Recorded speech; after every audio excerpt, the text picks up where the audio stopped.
Hello everyone, I'm Lai Meiling and my matrix number is A169059. In this video, my group and I will be presenting our reports that discuss about behavior modification treatments for smoking cessation and oppositional defiant disorder. According to DSM-5, smoking habit is included in tobacco-related disorders. The definition of tobacco-related disorder is tobacco use behavior that can cause clinically significant decrease or difficulty in daily life that occurs within 12 months. For smoking cessation, treatments like nicotine replacement therapy, counseling sessions, and behavioral support have been shown to play a role in helping smokers. On the other hand, the definition for oppositional defiant disorder in DSM-5 is a behavioral pattern of angry, arguing, resisting, or resentful that lasts 6 months or more with at least 4 symptoms from the diagnostic criteria and demonstrated when interacting with individuals who are not family members. Signs of ODD usually begin at preschool age of 4 to 6 years among children. Treatment for this disorder involves learning skills to help build positive family interaction and to manage problematic behaviors. Therapies such as counseling sessions as well as medications are also used to treat this disorder. Now, I'm going to present about an article entitled Weight Gain Among Women During Smoking Cessation, Testing the Effects of a Multifaceted Program. The purpose of this research is about adding an exercise program to traditional therapies which can increase smoking cessation rates among women. Nicotine replacement therapy, NRT, and behavioral therapy such as counseling or group support are traditional approaches in smoking cessation. The addition of training and exercise programs in this traditional approach is able to increase the rate of smoking cessation among women. This study used a pre-post experimental design with a random assignment for treatment and control groups. The procedure starts with 200 participants were assigned randomly to treatment and control group. Group 1 was the control group that will receive weekly counseling sessions and NRT. Group 2 which is treatment group that will receive weekly counseling sessions, NRT, and exercise training. Participants' weight was also recorded at the beginning of the study and at the end of the session after the 8-week program. For the control group, researchers have studied smoking cessation habits with the implementation of a counseling session with program or support group for 8 weeks. Each week, participants will meet with researchers to discuss the difficulties encountered when attempting to quit smoking and how to achieve success in smoking cessation programs. After that, participants will be paired with a friend they can contact for support throughout the week. The participant can also contact the study researcher who is undergoing nursing training to get the necessary support. Counseling sessions or group supports last for 1 hour a week. Each session will last for 30 minutes with discussion of different topics for each week with a support group of participants. At the end of counseling session, NRT was given to the participants and will be recorded in weekly progress form. For the treatment group, researchers have studied smoking cessation habits with the implementation of exercise training programs, counseling sessions, and NRT. Participants in this group receive the same treatment as the control group, but with the addition of a structured exercise program for 8 weeks. The exercise program implemented has 14 circuit machines designed to monitor the movement of the upper and lower body muscles. In the first week, exercise professionals will measure and record participants' weight and give instruction on how to perform a 30-minute exercise routine safely. The intensity levels of the participants were assessed by heart rate. Furthermore, participants in this group had agreed to perform an exercise routine at least 3 times a week for 30 minutes. Based on the analysis of the study, after 8 weeks and follow-up attention for 4 months, 82.1% of the participants in the treatment group had quit smoking compared to 58.8% of the control group. This indicates that the additional of exercise activities in traditional programs is more effective than counseling sessions and support group, as well as nicotine replacement therapy (NRT) alone. My name is Muhammad Shafiq Benodin, and I will present my work about the article review. This article has comprehensively discussed about the smoking cessation and the treatment.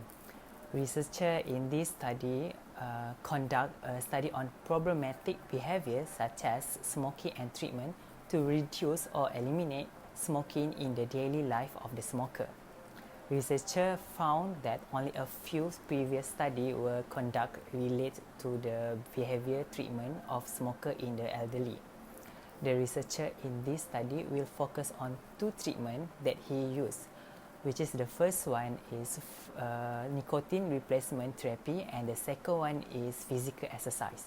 Nicotine replacement therapy has been shown to be one way and suitable for the treatment for the elderly and adolescent.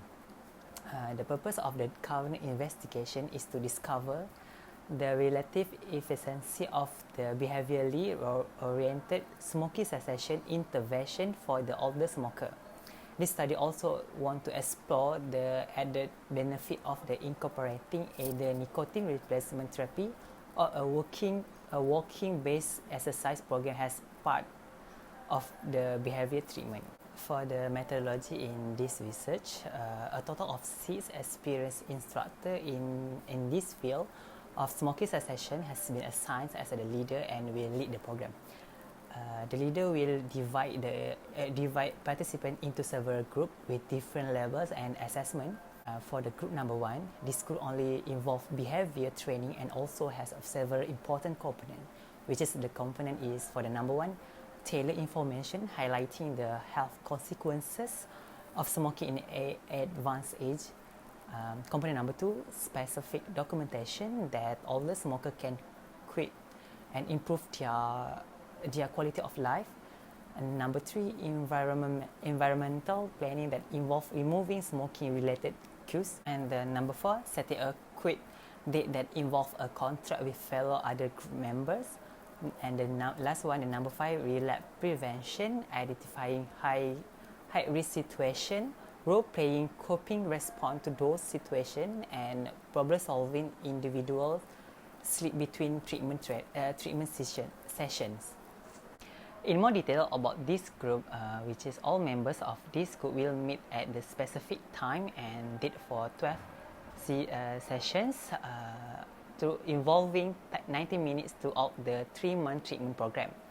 In the first month, group members will meet total of 8 times, and the second and third month, participants have to meet every 2 weeks with their own leader. The main goal of this behavior training is to quit smoking on a normal day and remain non-smoking for the remainder of the treatment program. And then for group number 2, in this group, it will involve behavior training along with a nicotine gum, which is the nicotine gum is nicotine replacement therapy. Participants who received behavior training were the same as a group in the group number 1. In addition, during the first treatment meeting along with the group leaders, the group leader would divide each participant and they will get the nicotine gum. The nicotine gum is given to them for free to each participant during the 3 months of the behavior treatment program, and will be given to participants who need up to 4 months follow-up according to the specific time interval. And then we go into the next group, which is group number 3. This group it will involve exercise and behavior training. This physical training consists of walking in accordance with the predetermined condition conducted by the head of the training group through the Department of Sport Science and Sport. In more detail about the participant will meet and work in group over a period of 3 times as prescribed. An important component of the training involved 3 formal meetings per week in the first month. This meeting will be reduced to twice a week for 2 months and once a week for 3 months. During second and third month, participants were encouraged to walk at least 3 times a week. At each formal working session, participants had to spend 10 minutes to warm it up first, followed by the steady walk time from 12 minutes to 35 minutes, depending on the level of intelligence of each participant. And the last one, the group number 4, which is this group involved exercise training only, and this group was a placebo group. The state goal of the intervention was to promote about smoking cessation throughout increased fitness. The researcher did not tell about this because the group leader were unaware that this was a placebo controlled condition. At each meeting, the leader will record the status of smoker report by themselves. The group leader also performed the prescribed training protocol and encouraged the other participants to quit smoking. While waiting for the treatment session to end, the researcher found that 2 participants died during the treatment period. In the 12-month follow-up period, there were 3 times participants stopped in the 3 behavior training group compared to the physical training condition. The researcher found that there was no significant difference between the group receiving behavior training after 12-month follow-up. In addition, the average of the participants involved with the use of nicotine gum during the treatment program for 3 months. The researcher found that the average participant use of the nicotine was 6.8 pieces per day. Meanwhile, 6 of the 22 participants stopped using the nicotine gum within the first 2 months of receiving the treatment. Study data at 12 months show that behavior training facilitate higher interaction rate than the placebo training group. The percentage who follow the protocol at 12 months in the training condition alone corresponded to the rate according to the instruction for the control group. In this study, there is not enough statistical power to evaluate the addition benefit of physical exercise or nicotine gum. In addition, it is important to estimate a more appropriate sample size in relation to the main measure of the proportion to quit smoking. In addition, an exploratory analysis has been conducted. The result of this study can provide good information to help in planning future behavior intervention for the older smoker. Method of Smoking Cessation by Jerome, 1992. Do you know that people who quit smoking live longer than those who continue smoking? Quitting smoking decreases the risk of lung cancer and many other cancers, heart disease, stroke, chronic lung diseases, and respiratory illness. Ex-smokers have better life status than do current smokers. Ex-smokers have fewer days of illness, fewer health complaints, better self-report health status, and reduced rates of bronchitis and pneumonia. 10,000 Malaysian people died every year because of smoking habits. The headline of Awani's news. The number and statistics show that smoking habits remain a difficult habit for break. The result of early study indicated that many smokers must try several times before they can successfully quit. Although most people who quit smoking do so without the use of professional help or an organized program, many smokers are unable to stop on their own and seek assistance in quitting. In response to this need, a wide variety of smoking cessation methods have been developed. So, there are 5 methods of behavioral methods for quitting smoking. The first one is aversive techniques. aversion therapy has been used to treat a wide assortment of disorders. Early studies include electric shock, desensitization training, breath holding, overexposure to stale smoke, and covert sensitization. Use of electric shock as a punishing stimulus to eliminate smoking behavior has had limited success. The most promising technique use a form of smoke aversion such as satiation or rapid smoking. With satiation treatment, subjects are required to increase the number of cigarettes smoked and the rate at which they are smoked. Rapid smoking requires the subject to inhale from a cigarette once every 6 seconds for the duration of the cigarette or until nauseated. The second method is self-management techniques. Strategies for quitting smoking through self-management encompass a variety of techniques, some of which are used with aversive method. These techniques are generally directed by leaders or therapists. Next is self-monitoring technique. Most cessation programs require participants to keep record of the number of cigarettes smoked to assess baseline smoking progress in treatment and outcome.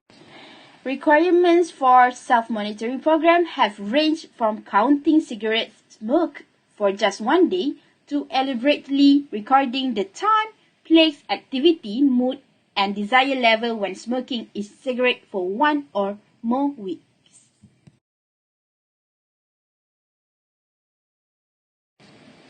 So, next method is nicotine fading, which the smoker need to slowly reducing nicotine intake by changing the brands with lower nicotine content, which we call brain fading, or cutting down the number of cigarette smoke, which we call tapering, are ways of gradually withdrawing from nicotine.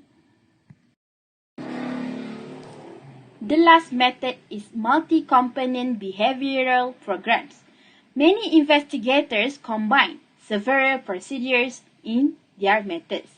The combination are intended to increase motivation, break the habits, or help the client to refrain from smoking. Some investigators have taken a cafeteria approach by offering a multitude of procedures and leaving it to the client to select the technique that best suits them. Almost all multiple treatments include some form of self-control procedures like nicotine fading, abstinence training, realization. Many multi-component programs also include smoke aversion as a way of breaking the habit and self-control to maintain non-smoking. In summary, smoking cessation treatment consists of three phases, which is preparation, intervention, and maintenance. Preparation aims to increase the smoker's motivation to quit and be built confident that he or she can be successful. Intervention can take any number of forms, or a combination of them to help smoker to achieve abstinences. And the last phase is maintenance, which including support, coping strategies, and substitute behaviors is necessary for permanent abstinence. A research conducted in 2005 entitled A Modified DBT Skills Training Program for Oppositional Defiant Adolescents, promising preliminary findings to study about the skills of the Linehan Dialectical Behavior Therapy DBT training section for adolescents with ODD. The reason researchers choose DBT is because, besides the awareness training, 3 other DBT skills training modules are also able to address the problem of emotional regulation, interpersonal effectiveness, and stress tolerance among ODD patients. These characteristics of this problem are quite similar to the diagnostic criteria for ODD as described in the DSM-5. The method used in this study is pre-post experimental method.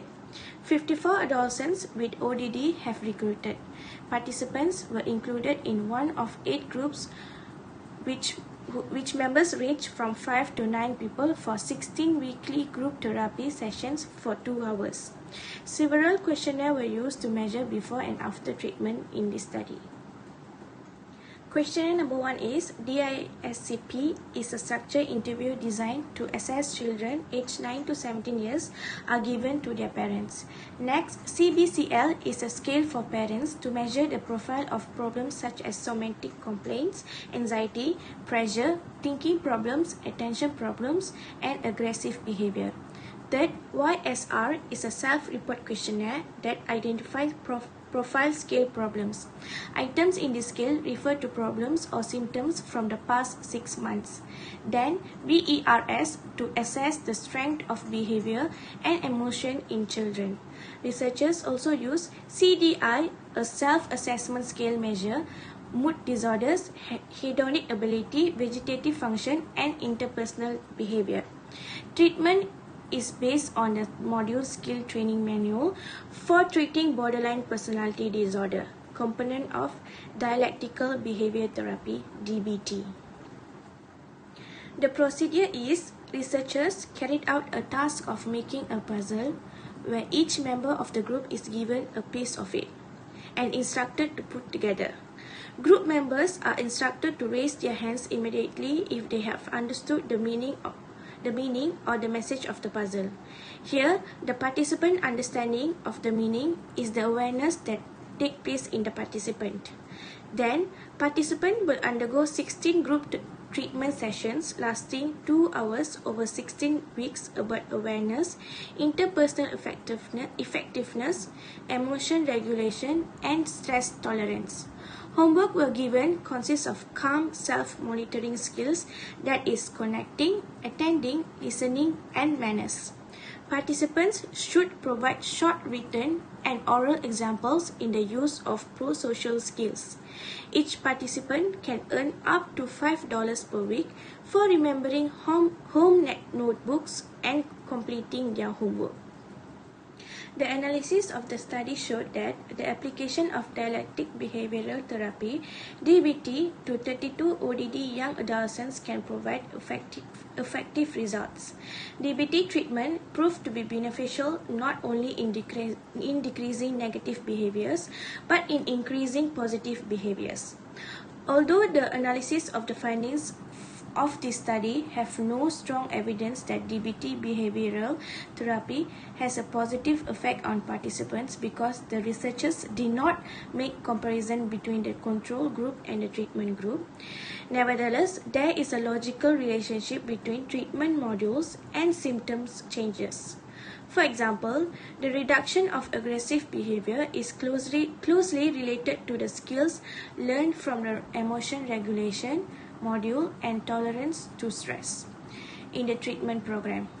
Qualitative data also support that potential effectiveness of this treatment on participants through group therapy, in which participants' parents commented in depth on the changes observed in their children.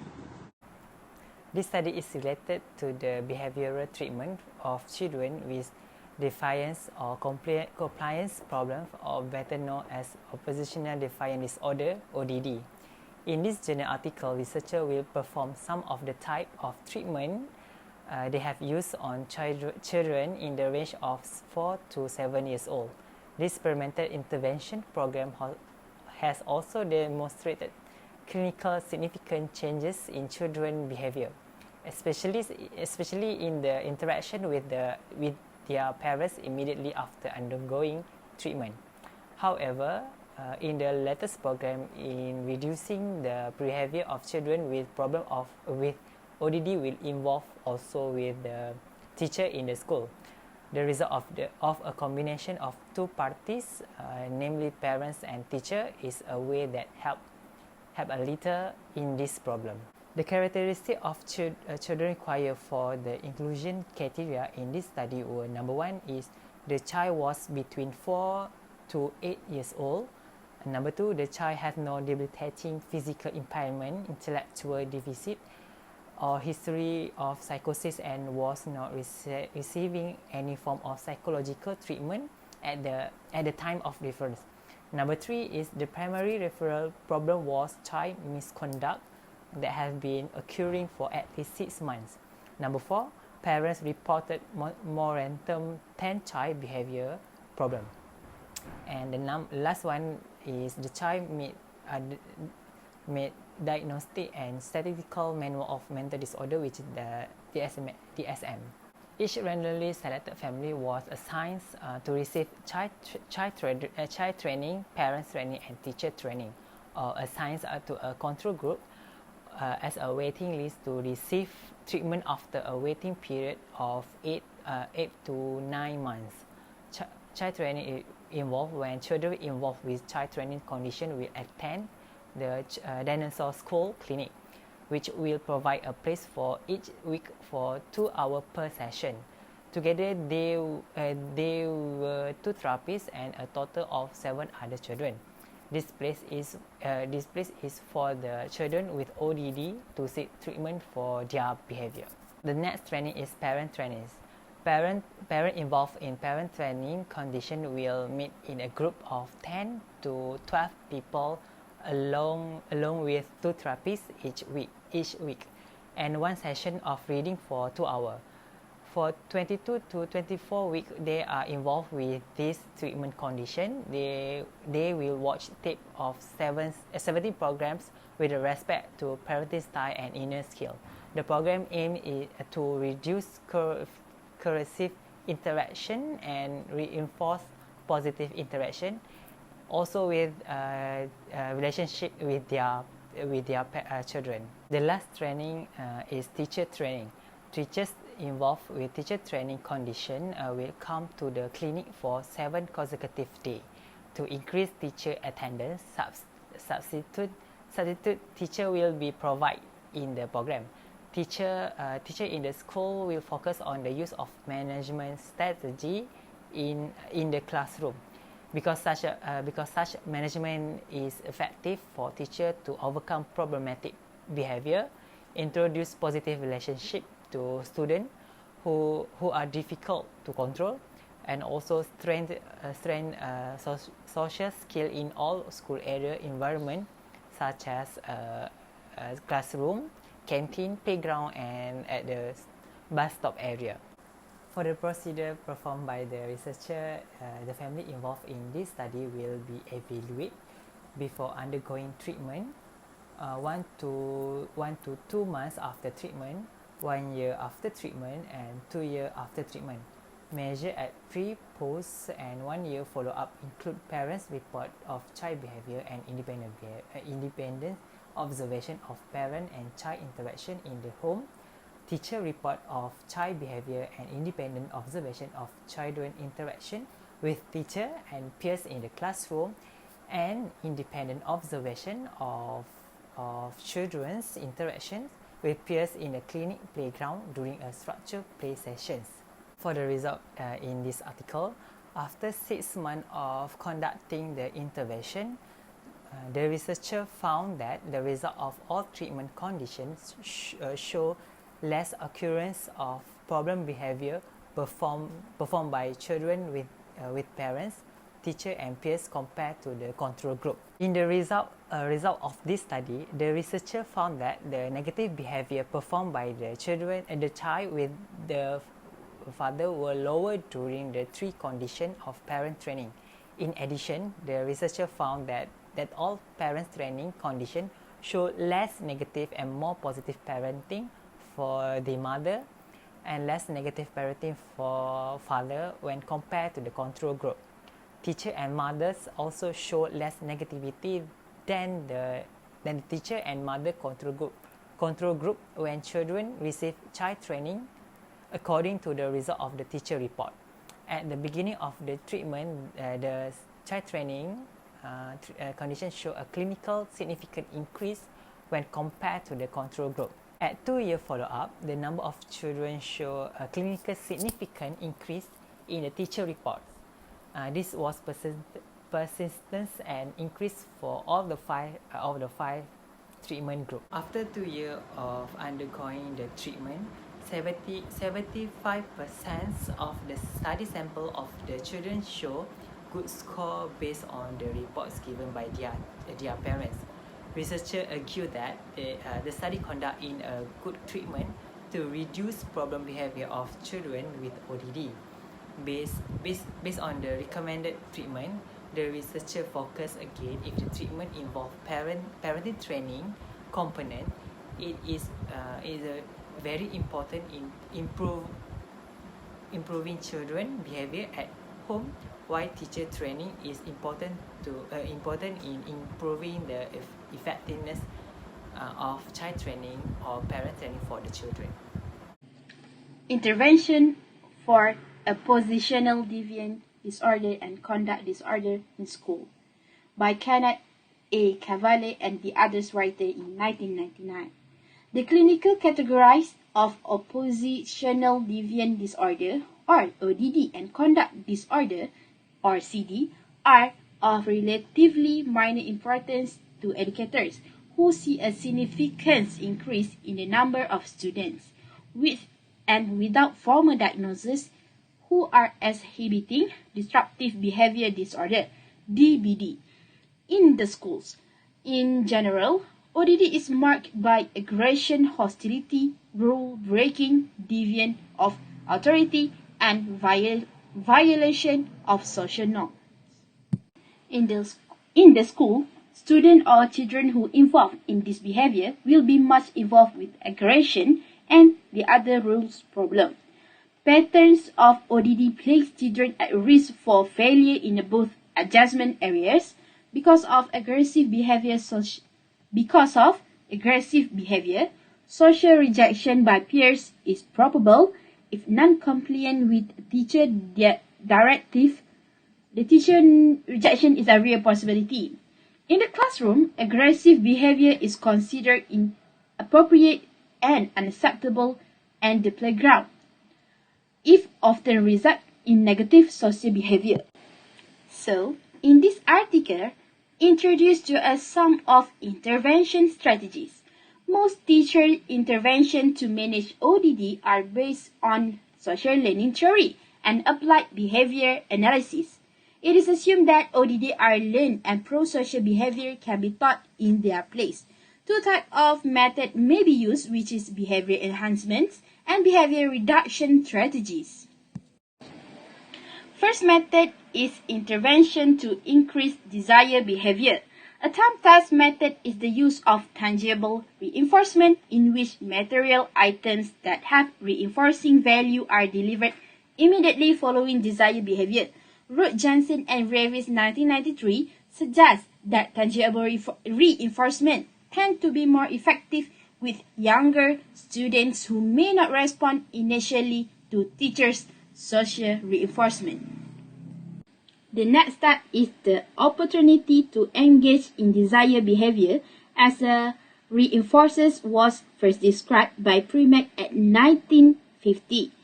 The aggressive behavior of a 10-year-old student was reduced by making after-school activity contingent on progressively lower rates of disruptive behavior on the bus, like pushing, hitting, and name-calling.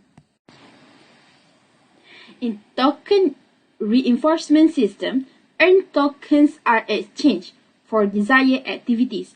For example, aggressive behavior was reduced when a 7-year-old student received star exchangeable for time on the playground for every 2-minute period during which no aggressive behavior were exhibited. In contingency contracting, a formal contract is negotiation between a student and teacher, parent, peer, or other person. The contract specifies the behavior to be increased or decreased and the consequences associated with attaining or not attaining the goals. Modeling occurs when students observe adult or peer models performing and be reinforced for demonstrating prosocial behavior.